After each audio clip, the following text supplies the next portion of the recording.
આજની ધર્મકથા. પ્રણામ. 64 પ્રકારી પૂજા પૂર્ણ થઈ. એક એવી પૂજા, એવી ઢાળો, એવી રચના કે જે આપણા મનમાં આશ્ચર્ય પણ જન્માવે. સામાન્યથી આ 150 દિવસથી જે કથાઓ ચાલી, જેની અંદરમાં પહેલાં આપણે તે કર્મને લગતી કથાઓ લીધી અને પછી તે કર્મને લગતી ઢાળો લીધી. આ સાંભળીએ તો એવું લાગે કે જેનું બહુ જ અજ્ઞાની કહી શકાય એવા વ્યક્તિ દ્વારા વર્ણન લેવાયું હોય તોય જો 150 દિવસ થઈ શકે, જેમને કાંઈ ગતાગમ ન પડે તોય 150 દિવસ, તો જેમણે આ અંતઃકરણની અંદરમાં પોતાનો અગાધ જ્ઞાનનો સાગર ભર્યો હશે અને પછી એના સાર રૂપે જેમણે રચના કરી હશે, એમના મનમાં આ રચનાનો કેટલો મોટો ધોધ વહેતો હશે. આપણને એમ લાગે કે એક જીવન ઓછું પડી જાય એવી આ રચના હશે. અને તેમ છતાં જોવા જઈએ તો પૂજ્ય વીર વિજયજી મહારાજ સાહેબે આવી તો અઢળક રચનાઓ કરી છે. આપણે એક ભવની અંદરમાં જેનો તાગ પણ નથી પામી શકતા એવી અનેક રચનાઓ આ મહાપુરુષે એમના જીવનકાળ દરમિયાનમાં આવનારી ભવિષ્યની પેઢીને અનુલક્ષીને કરી છે. આપણે પૂજ્ય વીર વિજયજી મહારાજ સાહેબને ન્યાય આપીએ, એમને હજી સમજવા પ્રયત્ન કરીએ એ પહેલાં આ આખી રચનાનો જ એક ભાગ, એટલે કે આ રચનાનો કળશ, એ કળશ એને પણ આપણે એક સંવેદી લઈએ. આવશ્યક છે.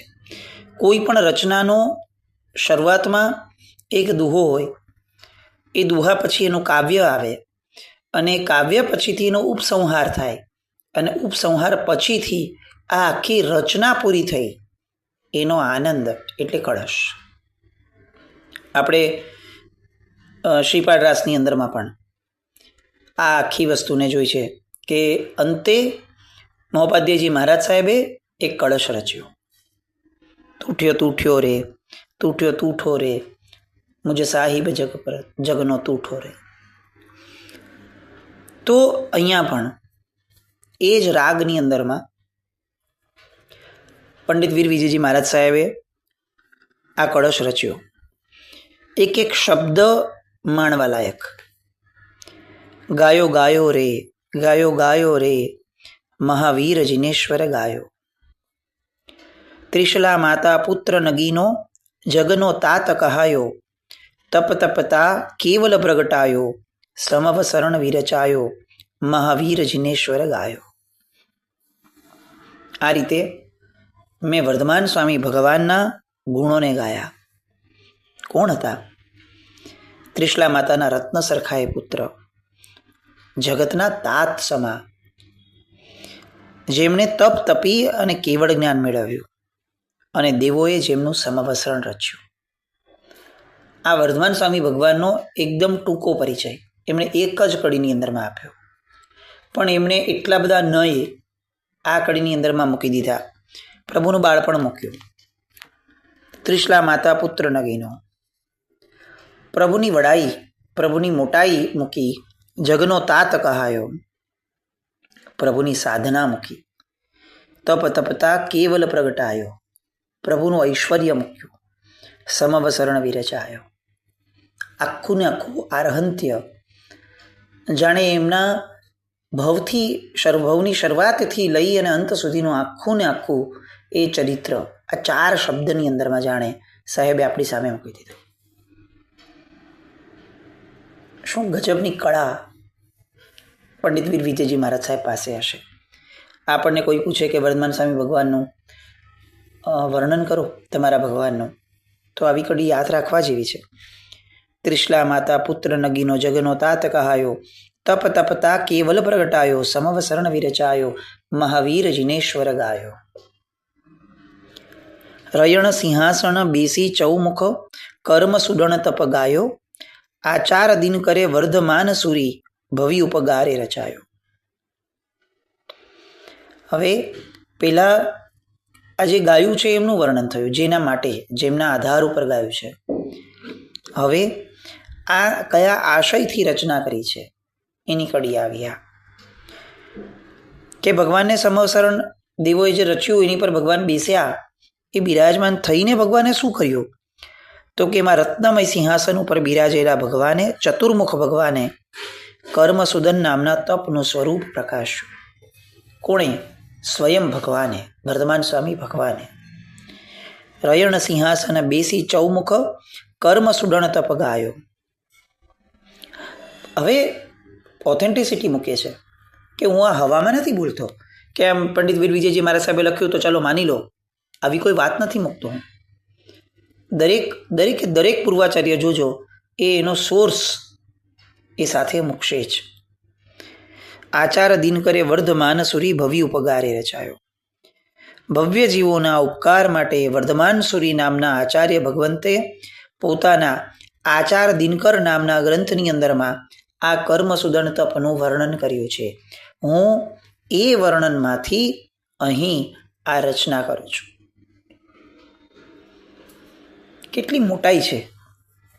ક્યાંય કોઈ પણ પ્રકારનો માન કશાય ઊંડે પણ નહીં હોય. તમે જુઓ, આપણને વીર વિજયજી મહારાજ સાહેબે ન કીધું હોત ને કે મેં આ આચાર દિનકર ગ્રંથમાંથી લીધું છે, તો આપણને કંઈ ખબર પડવાની નથી. આપણે કંઈ ઇન્વેસ્ટિગેટ નહોતા કરવાના કે ચાલો આવ્યું તો બોલો તો ક્યાંથી આવ્યું ચાલો. અને આપણે એવા ભણેશ્રી બી નથી કે આપણે આવું બધું ભણતા ખ્યાલ આવે કે અચ્છા જો આ ભણ્યા, આ તો આમાં જે મૂક્યું છે એ જ છે. આવું આપણા સાથે એક ભાવમાં તો થાય એવી શક્યતા કોઈ જ નથી. કદાચ એમણે મૂક્યું પણ હોત તો ભક્તિવંત હૃદયથી એમણે સંઘ સમક્ષ મૂક્યું હોત, સંઘે સ્વીકારી લીધું હોત, સંઘમાં જય થઈ ગયો હોત. કંઈ કરતાં કોઈ જરૂર ન હતી. કોઈએ પૂછ્યું જ નહોતું કે સાહેબ તમે આ ક્યાંથી લીધું, કોઈએ નહોતું પૂછ્યું. પણ નિસ્પૃહી મહાત્માઓ, એની આ ખાસિયત છે. તમે પૂછો કે ન પૂછો, તમે વિચારો કે ન વિચારો, અમે અમારી ફરજ પૂરી કરશું. અને અમારી ફરજ છે કે અમે જે વસ્તુ જ્યાંથી લીધી છે, મેળવી છે, એનું વર્ણન, એનું નામ, એનો ઉલ્લેખ શરૂઆતમાં જ થવો જોઈએ. એમનો ઉપકાર છે. આ આચાર્ય ભગવંતો આખી પરંપરાના, એ લોકો જો આવા ન થયા હોત ને તો આપણા સુધી એ લોકો જ પહોંચ્યા હોત, એમના વડવાઓ ન પહોંચ્યા હોત. પણ આપણા પૂર્વાચાર્યોએ દરેક વડવાઓને મોટા કર્યા હતા. આપણે ત્યાં પણ આજે તમે જુઓ તો સામાન્ય પણ અત્યાર સુધીની પરંપરા તો એમ કહે છે કે કોઈ પણ વ્યક્તિ, શ્રાવક કોઈ લાભ લે તો મોટા નામે જ નામ લખાવે. હવે ધીરે ધીરે એ પરંપરા ચલિત થઈ. હવે એમ થાય કે નાનાઓના નામે લખો, એને લાભ મળે એટલે લખો. કેટલાક તો એવા જ હોય કે ભાઈ કાંઈ નહીં, પૈસા મારા છે, મોટા ભાઈના થોડી છે. પણ આ પરંપરાનો મૂળ જોવા જઈએ ને તો આ હતો કે આપણા પૂર્વાચાર્યો પણ આમ જ જીવ્યા છે કે જે પણ જીવનમાં કરીએ એ મોટાઓના નામ ઉલ્લેખ સાથે કરીએ. એમની કૃપાથી જ થયું છે. આ લઘુતા નામનો ગુણ સાહેબે અહીંયા આપણી સમક્ષ આલંબન તરીકે મૂક્યો છે.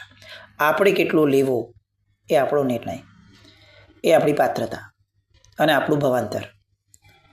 જેટલો વધારે લઈશું એટલું ભવાંતર ઉજળું, જેટલો નહીં લઈએ એટલું ભવમાં ભટકવાનું. પ્રવચન સાર ઉદ્ધાર કહાવે, સિદ્ધ સેન સુરી રાયો, દિન 64 પ્રમાણે એ તપ ઉજમણે નિરમાયો. સિદ્ધસેન દિવાકર સુરી મહારાજે પ્રવચન સારોદ્ધાર નામના ગ્રંથની અંદરમાં પણ આ તપ બતાડ્યું. કેટલા દિવસનું આ તપ છે? તો કે 64 દિવસનું આ તપ છે. પૂજ્યશ્રીની નિશ્રાની અંદરમાં આ 64 દિવસનું તપ થયું હશે અને પૂજ્યશ્રીએ કર્યું હશે. આપણે એવી કલ્પના કરીએ છીએ, અથવા શ્રી સંઘે કર્યું હશે. અને એટલે અહીંયા શબ્દ લખે છે ઉજમણે નિર્માયો. એ તપના ઉજમણાની અંદરમાં મેં આ પૂજાનું નિર્માણ કર્યું છે. 64 પ્રકારી પૂજાનું નિર્માણ 64 દિવસના કર્મસુદન તપના કારણે થયું. આજે આપણા શ્રી સંઘોની અંદરમાં જે રીતે વર્તમાનનું ચલણ છે ને તપો થાય છે, જિંદગીમાં કોઈ દિવસ ન સાંભળેલા હોય એવા તપ થાય છે, સારું છે.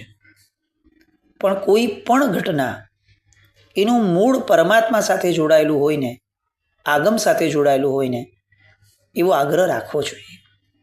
દરેક અર્વાચીન વસ્તુઓ આવી રાખે અને આપણે એને સેવીએ રાખીએ અને એના કારણે પ્રાચીન વસ્તુઓ સીધાય. કદાચ આપણે વેરાયટી પ્રિય જીવો થયા, અપડેટેડ જીવો થયા, લેટેસ્ટ વસ્તુઓમાં માનનારા જીવો થયા, પણ ભગવાનનું શાસન છે ને એ લેટેસ્ટ વસ્તુઓથી નથી ચાલતું. એ પ્રભુએ કહેલા શબ્દો જે આગમની અંદરમાં વર્ણવાયા એ આગમના આધારે ચાલે છે. આ શાસન સિદ્ધાંતના આધારે ચાલે છે. આ લેટેસ્ટવાળો ફંડા એ ભગવાનના શાસનમાં ક્યાંય એપ્લિકેબલ નથી થતો. હા, દ્રવ્ય ક્ષેત્ર કાળભાવ પ્રમાણે મોડિફાઈ થાય, પણ દરેક લેટેસ્ટ વસ્તુઓ એક્સેપ્ટ થાય એવી મૂર્ખપણાની વાતો એ આ શાસનમાં એને કંઈ સ્થાન નથી હોતું. તો તપની અંદરમાં પણ જીવે આગ્રહ રાખવો જોઈએ કે મૂળભૂત આગમ સાથે જોડાયેલા તપો એ જો થાય તો એની અંદરમાં આપણા તપની સાથે, આપણા તપ બળની સાથે પૂર્વાચાર્યોનું યોગ બળ વધે, એ ભળે અને એ યોગ બળના આધારે આપણો તપ ઉઠે અને આપણને ઉર્ધ્વગમન કરાવે.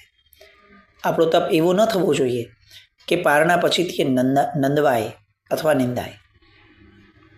આજે આપણે આવા તપો કરતા થયા એટલે એના મૂળમાં કદાચ આ એક કારણ બહુ પ્રબળ છે કે આપણા તપની પાછળ પૂર્વાચાર્યોનું યોગ બળ નથી. આપણે બધા નવા તપો કરવા છે. દરેક વર્ષે કોઈક નવું તપ લાવો ને સાહેબ, નવું તપ લાવો ને સાહેબ. એમ ક્યારેય નથી કહેતા કે સાહેબ ભગવાનના મુખથી નીકળેલું કોઈ તપ છે, ભલે 11 વારની 111 વાર હું જીવનમાં કરીશ. મારે ક્યાં કોઈ સર્ટિફિકેટ ભવાંતરમાં કોઈને દેખાડવાનું છે કે મારામાં આટલું મોટું લિસ્ટ છે, મારી પાસે મારો સ્ટોક જુઓ, આટલા બધા તપ કરીને હું ગયો છું અને એના આધાર ઉપર, એ સર્ટિફિકેટના આધાર ઉપર મને કંઈ સદગતિ મળવાની છે, આવી તો કોઈ વાત છે નહીં. મૂળમાં નિર્જરાનું કારણ એ વેરાયટી ઓફ તપ નથી, તપ છે. અને તપ એ જ છે જે ભગવાનના સહી સિક્કા સાથે થયો છે. તો અહીંયા આ ઓથેન્ટિસિટી લખે છે કે સિદ્ધસેન દિવાકર સુરીજીએ પણ પ્રવચન સારોદ્ધારમાં આ ગ્રંથની વાત કરી છે. એ 64 દિવસનો તપ છે અને એના ઉજવણાની અંદરમાં મેં આ પૂજા બનાવી છે. ઉજમણાથી તપ ફળ વાધે એમ ભાખે જીન રાયો, જ્ઞાન ગુરુ ઉપકરણ કરાવો, ગુરુગમ વિધિ વિરચાયો રે, મહાવીર જિનેશ્વર ગાયો. તપ કર્યા પછી એનું ઉજવણું કરવાથી તપનું ફળ વધુ મળે છે. આવું કોણે કીધું છે? પંડિત વીર વિજયજી મહારાજ સાહેબે કીધું છે, સિદ્ધસેન દિવાકર સુરીજીએ કીધું છે, વર્ધમાન સુરી આચાર્ય ભગવંતે કીધું છે? તો કે ના. શું લખે છે? ઉજમણાથી તપ ફળ વાધે એમ ભાખે જીનર આયો. જીનેશ્વર ભગવંતે સ્વયં આ કીધું છે. ઉજવણું કરવાથી તપનું ફળ વધે છે. આ શબ્દ આપણને એટલો બધો અપીલિંગ લાગે કે બહુ સરસ, તો ચાલો હવે આપણે નક્કી કરી લઈએ કે આપણે ઉજવણું કરવાનું જ. પણ કંઈક આપણી મતી ચલાવીએ પહેલાં જ કડીના બીજા જ ભાગની અંદરમાં તરત લખી નાખે છે કે કેવી રીતે કરવાનું ઉજવણું. તો કે જ્ઞાન ગુરુ ઉપકરણ કરાવો, ગુરુગમ વિધિ વિરચાયો. સિદ્ધાંત લખી નાખ્યો કે ઉજવણું કેવું હોય? તો કે જ્ઞાનના, ચારિત્રના, દર્શનના ઉપકરણો કરાવડાવવા અને એની વિધિ જે છે એ તે સમયના ગુરુગમથી, ગુરુ ભગવંતોથી, ગીતાર્થ ગુરુ ભગવંતોથી જાણવી. મન ફાવે એમ નહીં, મોટી હોટલોમાં નહીં, મોટા હોલ બુક કરીને નહીં, ઉજવણા આવવાના હોય. આખું ગામ ભવ્યતાથી આમ વખાણ કરે એને ઉજવણું કહ્યું એવી વાત નથી. ગીતાર્થ ગુરુ ભગવંતો જેને ઉજવણું કહે છે તે ઉજવણું છે. દર્શન જ્ઞાનને ચારિત્રની વૃદ્ધિ કરે છે એ ઉજવણું છે. એના ઉપકરણનો વિનિયોગ જેમાં થાય છે એ ઉજવણું છે. કરોડોને અબજો રૂપિયા ખર્ચાયા એ ઉજવણાની વાત અહીંયા નથી. 8 દિવસ મળી 64 પૂજા, નવ નવ ભાવ બનાયો, નરભવ પામી લાહો લીજે પુણ્ય શાસન પાયો. એક દિવસે 8 પૂજા, એમ 8 દિવસે ભણાવવા યોગ્ય 64 પૂજા મેં નવા નવા ભાવો ભરીને બનાવી છે. કેમ? કારણ કે માનવ ભવ પામ્યાનો લાવો એ આવી રીતે જ પ્રાપ્ત થાય છે. નરભવ પામી લાહો લીજે પુણ્ય શાસન પાયો. કેટલા અનંત પુણ્યના ઉદયથી આ શાસન મળ્યું છે. હવે એનો લાવો જો પામવો હોય તો નવા નવા ભાવો જોઈશે. એ નવા નવા ભાવોને મેં આ 64 પ્રકારી પૂજામાં પ્રાચીન પૂર્વાચાર્યો રચિત આધાર દ્વારા મેં વર્ણવ્યા છે. વિજય જિનેન્દ્ર સુરીશ્વર રાજ્ય તપગચ કેરો રાયો ખુશાલ વિજય માન વિજય વિબુધના આગ્રહથી વિરચાયો. હવે જેવું એમણે એમ લખ્યું કે મેં આ બનાવ્યું છે એટલે તરત જ અહીંયાનો જે મેં છે એનો ખુલાસો કરે છે. આપણે થાય ને આવું ક્યારેક એમ કહી દઈએ કે હા મારાથી તપ બહુ સરસ, મેં તપ બહુ સરસ કરી લીધું, પછી તરત આપણને યાદ આવે કે એટલે એમ દેવગુરુ ધર્મ પસાયથી થયો છે. એવી રીતે સામાન્યથી આ બધા મહાપુરુષો એનું મારાપણું, હુંપણું એ અસ્તિત્વમાં જ ન હોય. એટલે આપણે આપણી ભૂલને કરેક્ટ કરવી પડે. એ લોકોની ભૂલ જ નથી થતી, એ લોકો ખાલી ખુલાસો કરે છે. એમની માન્યતા શું છે એનો ખુલાસો કરે છે. મેં કેમ રચ્યું આ? તો કે વિજય જિનેન્દ્ર સુરીશ્વર રાજ્ય તપગચ કેરો રાયો. તપાગચના રાજા સમાન વર્તમાનમાં એ સમયે શ્રી પૂજ્ય વિજય જિનેન્દ્ર સુરીજી મહારાજ છે. એમના રાજ્યમાં અને પંડિત ખુશાલ વિજયજી અને માન વિજયજી મહારાજ એમના આગ્રહથી મેં આ પૂજાની રચના કરી છે. કેટલી સરસ વાત! જેમનું રાજ છે એમનું નામ તો લખ્યું જ, જેમણે એમને રચવા માટે પ્રેરિત કર્યા એમને પણ આ ક્રેડિટ આપી.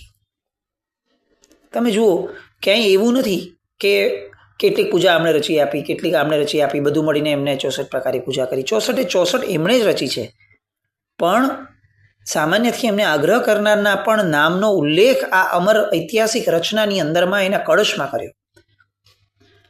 આપણે કોઈ તપ કર્યો હોય તો આપણે કેટલી વાર આવું બોલશું કે જો એકચ્યુઅલી મારી કોઈ ઈચ્છા નથી, આમણે મને કીધેલું, આમની પ્રેરણા હતી, આ મહાત્માએ કીધેલું, આ વ્યક્તિએ કીધેલું, કોઈ પણ XYZ આપણા ઉલ્લેખમાં એ કેટલી વાર આવે. અને આવે તો એ ક્યાં આવે? સામાન્યથી જ્યાં બોલીએ ત્યાં આવે કે પછી કોઈક ખરેખર મોટા ફલક ઉપર વાત નીકળે ત્યારે પણ આવે. મને ઘણીવાર અમે નાના હતા ત્યારથી આવું થતું કે જ્યારે ક્રિકેટની સેરેમની થતી મેચ પતીએ પછીથી, અને જ્યારે અવોર્ડ અપાતા ત્યારે કોઈ પણ વાર જો પાકિસ્તાની પ્લેયર હોય તો હંમેશા આ શરૂ કરતો કે ભાઈ ઇન્શાઅલ્લાહ અલ્લાહના આનાથી કરમથી થયું. ને આવી રીતે કોઈ દિવસ આપણા પ્લેયર્સની અંદરમાં આવો શબ્દ સાંભળવા નથી મળ્યો કે ભાઈ આ ભગવાનની કૃપાથી આ થયું. ચાલો એ લોકો પાસે તો અપેક્ષા ન રાખીએ, આપણે તો આ રાખશું ને આપણા પ્રત્યે કે આપણે દેરાસરમાં હોઈએ અને ક્યાંક કહી દઈએ કે દેવગુરુ ધર્મની કૃપાથી થયું ને, તો એમાં કંઈ બહુ મોટી વાત નથી. પણ હું સહી પૈસા સારા કમાયો, હું જીવનમાં પ્રતિષ્ઠા પામ્યો, જીવનમાં કેટલાક મોટા કામો કર્યા મેં. એ સમયે પણ જ્યારે મને કોઈક બોલવા ઊભું કરે અથવા મને કોઈક સામાન્યથી 1 to 1 માં પૂછે તો એ સહજપણે મારા મોઢામાંથી નીકળે કે દોસ્ત દેવગુરુને ધર્મની કૃપાથી થયું. ઓલાને પ્રશ્ન થવો જોઈએ કે અહીંયા તારા દેવગુરુ કે ધર્મ ક્યાં આવ્યા? થવો જ જોઈએ, કારણ કે તો જ એના મનમાં સમ્યક દર્શનનું બીજ પડશે કે આવા ક્ષેત્રમાં પણ દેવગુરુને ધર્મની કૃપાથી જ કામ થાય છે. અમારા દેવગુરુ ધર્મ એ દેરાસરને ઉપાશ્રય પૂરતા સીમિત નથી.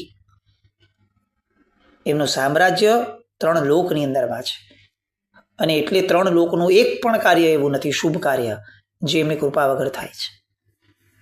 મને શુભ વિચાર પણ આવ્યો છે ને, તો એટલા માટે આવ્યો છે કે આર્યંત પરમાત્માઓએ એમના જીવનકાળ દરમિયાનમાં વિચારોના આંદોલન, શુભ વિચારના આંદોલનો આ જગતમાં છોડ્યા હતા.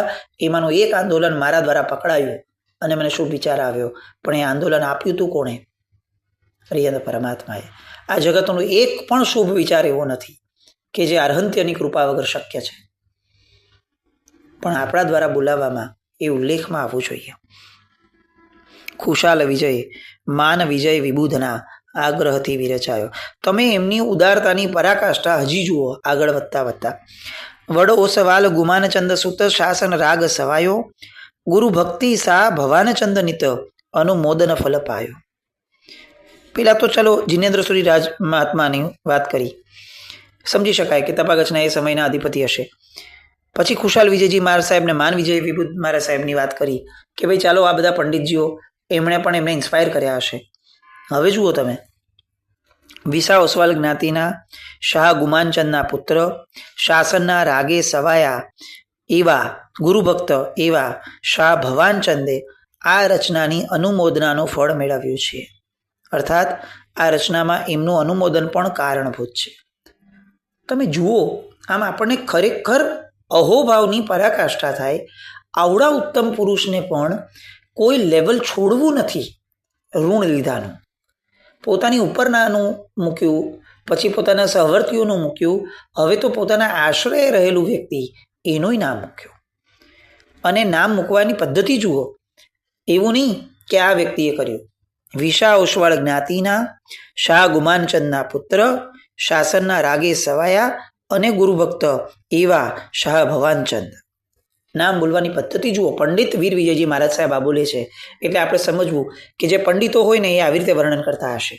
આવી રીતે આપણે વર્ણન નથી કરતા એટલે આપણે મહામૂર્ખ છીએ. કોઈની જ્ઞાતિથી એની ઓળખાણ થવી એ આપણી પરંપરા હતી. અત્યારની મુકાણ એ છે કે આપણને પોતાને, આપણા દીકરાઓને આપણી પોતાની જ્ઞાતિ જ ખબર નથી. તમે પૂછો ક્યાં ના, તો એ પોતાની બિલ્ડિંગનું નામ આપશે. એના વતનનું નામ આપવું જોઈએ એવું એને ભાન પણ નહીં હોય. પીર વિજયજી મહારાજ સાહેબની આ કળશની વાતો હજી કેટલીક 4 કડીઓ બાકી છે, આવતીકાલ પર રાખીએ. પણ આ લઘુતાનો ગુણ આપણા જીવનમાં બહુ જ વ્યવસ્થિત રીતે એસ્ટાબ્લિશ થઈ જાય, સંસ્કાર પડી જાય એનો, એવું કંઈક આના દ્વારા આપણે શીખીએ. જીના કંઈ પણ બોલાય તો મેં સામે દુખડમ. જય નમ જય યતિ શાસન.